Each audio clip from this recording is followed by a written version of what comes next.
I mean, we're doing can drive for them, so we're doing the can drive, the food, toiletries, clothes and everything. So hopefully that gives them a push. But I've got some stuff I can share with you about what we want to do. We've not even announced it through Riff Media, so I'll announce it now. But we're planning on doing, like, hopefully a 3-day event at the Foot Arms, which will be potentially some bigger bands and some smaller bands, and that'll be like a weekend festival kind of thing. So all of that, everything there will be split between Care Centre, which we'll do with money this time, but we'll also be doing the food and clothes again. And the rest of it will go to the money charity that Johnny raises for. I'm getting Johnny to help me organise, so it'll be, hopefully, it'll be we don't know yet, but I mean, we're tossing up the idea of whether to do it theme nights, so like pop punk night, and then we've got it all to mix it up, which is what we normally do. Is we normally just mix it so there's someone for everyone. Hopefully I can twist with one last prep to do a one-back show or a one-off show. I'm talking to Sam about it at the minute, trying to link up with Sam as well, so I'm talking to Sam about a few things, so hopefully I can tempt him into doing it. So it might be, I might just work like the States will play, on the roads will play, on the street will play, it'll be all the local ones. We look like Craig Hayden from Leeds and stuff, everybody like that place. So it's finding at least 3 decent headliners that'll do it. Amongst Thieves they'll be playing, as far as I'm aware, so they'll either be headline. If I can't get Walt to headline, then I'll do Amongst Thieves as headliner because they're that capability now to do it. So.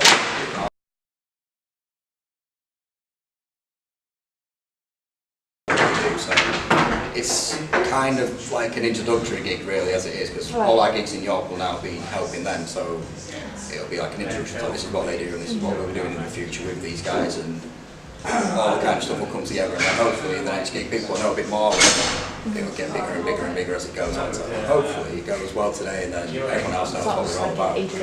Yeah, so it's just like this is the charity that we're working with now in York, and then that's it. All the people that are here today will probably most likely come back to more gigs and they'll know more, and hopefully it'll be like a snowball effect in what the gigs we're going to do.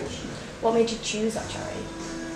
I came to, when Kyle put his Christmas show on, I came along to that, and I was walking just up the street there, and we walked past so many homeless people, and it was like, surely there's something around here that, because we at this point, we'd stopped doing gigs about 5 years ago, so at this point we were considering coming back into gigs and what we were doing, so it was kind of this is something we can do here. We want to get gigs in York anyway, and we knew we could come here, we knew we could maybe try the Crescent or the Foot Arms, so it was a mix of can we include, because we always like to include a charity in our gigs that we run, so it's, can we include this, is there anywhere that, and then we found that the Care Centre about, and there's another one that one from the church as well, so there's a couple that we thought we could do something and get them included, so it was just by look really walk through and seeing there was an issue and seeing if there's anything we can do about it, which is like I say, we like to do that with our gigs. That's really good. So when you approached the bands to perform tonight, were they just delighted to do it?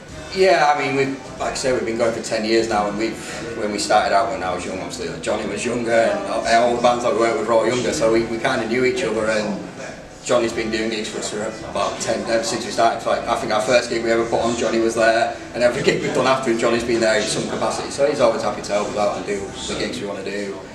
One Way Street filled in last minute because one of our bands couldn't make it, so... Is it the full line? No, it's just Zach doing his acoustic stuff. Right. With his massive hair. I liked it when it was green. It's not going to be green again. So obviously, with you growing up with Johnny, does it help having him sort of knowing everything? Yeah, definitely. I mean, that's how kind of our connections kind of spiraled. I mean, we knew Johnny, and then Johnny was like, oh, there's this band that might be interested, and then we kind of like Lion Estates, where we met them, and then we just spiraled from that. I mean, with Brave Hayden, we know them for 10 years. They were the first band that we ever actually reviewed. We were sent, we was linked with their old press agent, and he sent me this CD. He was like, let's review this. And then about 2 years later, I was like, oh, this band are playing in Selby, I think it was. I was like, I've never heard of these. And I was like, fucking hell. And then from that, it's just gone straight. Like every band that we work with, or any band that we like with these guys, when we turn up and we watch a gig or whatever, and then we'll do an interview with a band there, and they're like, oh, I've seen you do this, and then they'll kind of follow us, and then it'll just keep spiralling, and everything just grows. So we get more and more bands that it just keeps expanding, and then one way or another. I mean, we've got a decent enough reputation now for bands to come along and be like, oh, we want to do this with you guys, so it's easy for us to get back. Yeah. As proven today, when we had like a dropout last minute, it's like, don't worry about it. Every gig we've done, there's been at least one dropout, so I was anticipating it. So we had a couple. Was it going a bit too well? Was it? I was like, nah, something's going to go wrong. I woke up with a message, but like, I think we had about 4 bands in the waiting to come on. Boss Kane wanted to come and play, so that would have been cool. But I didn't find out. I put Sack on, and Dan was like, oh yeah, I would have played. I was like, oh, that would have been good, but Never mind. there's always bands there that are waiting to jump in, so that's a good thing to have. So you just hope that it just gets bigger then with the whole. Yeah, I think so. I mean, when we first started doing shows, we started out in Selby at the Riverside, and they got successful. We got to a point where we were doing bi-weekly nights at the Riverside, so popular enough. Yeah, so they were quite popular, and then we went from there to Doncaster, and again we did a weekly night there on a Wednesday night, which was like a bit iffy for us. I didn't know if it was going to be big, but they proved popular as well. So they were big, and then we did the first ever Riff tour. So that was. We did Wakefield and Snoopy Fox because they knew us through the Selby gigs and stuff, so, and that spiralled. And then the second Riff tour we went a bit further afield in Newcastle. Then we've got another one coming up where we're in Scotland, we're in Wales, we're all over the place. So it's like, once we give our name to a promoter or a venue, they know what we do and what we're about. So it's slowly getting there again, and then we stopped doing shows completely, and then, like I said, we wanted to get back into it and get back to that level of where we were before. So hopefully, this is the first one we've done in about 5 years. It's the first one we've done in York. So I'm a bit nervous of how it's going to go. But are you hoping to be more in York? Yeah, definitely. Yeah, we can see a lot more. I think so. Yeah, I think potentially more at the basement. And like I've already spoken to the venue. If today goes well, then we'll welcome back to do a monthly slot.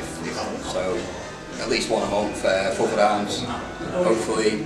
So hopefully loads that's coming about. So we'll be back in York.